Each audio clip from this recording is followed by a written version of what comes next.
Hey guys, Daniel Lyttle back with opening up your chest on this particular one.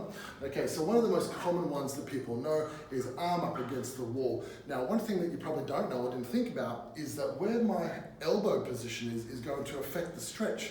Right, so if I bring my elbow down, it's a very different stretch in my shoulder versus take my elbow up as I push through. One of the stretches I love doing is, you've got a normal door width in your house, you put your elbows up and just lean forward into that. Okay, and then again I can change my hand position to change the muscles that I want to work on. Really with the stretch you want to be holding it for about 90 seconds up, right? These 15-30 second stretches. If you're actually trying to pursue longer and more relaxed muscles permanently, 30 seconds isn't going to cut it. You need to be holding it longer. And in fact, one story I read ages ago is a ballerina who's trying to do the splits, like permanently increase their hip mobility. They'll be holding a stretch for up to 5 minutes with someone pushing down on them. So it's quite a forceful stretch if you're trying to permanently become that little bit longer, which anyone with poor posture is needing to do. Okay, so I do love that stretch, but don't get into the habit of doing 30 seconds here and there. Okay, taking a little bit further extreme is an elastic band. Now, how wide your hands are depends on how tight your chest is. And in fact, I can get it over.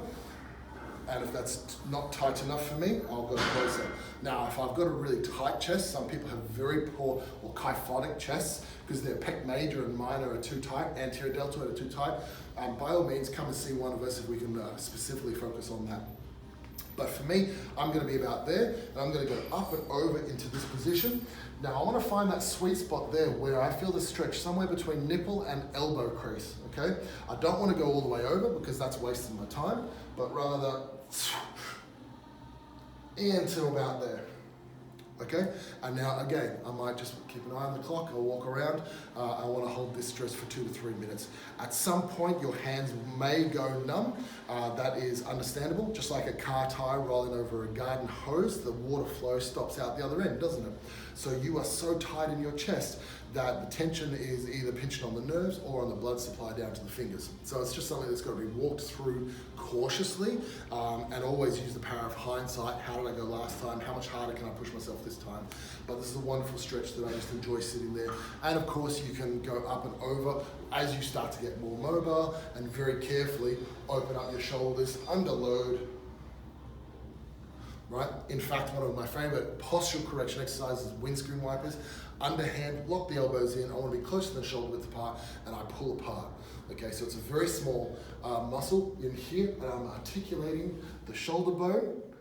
I'm not pulling out, right? Common fault, and I'm not pulling down. It's not a tricep exercise. It is articulating in this shoulder joint, and I'm working all those small muscles there. Now, to release the muscle from a trigger point of view, obviously you can use a trigger ball or one of the bigger balls that we have. This ball for me is too small to fit into my chest and apply enough pressure that I like, so I need to use a bigger ball. But again, somewhere between nipple and armpit is the pec minor.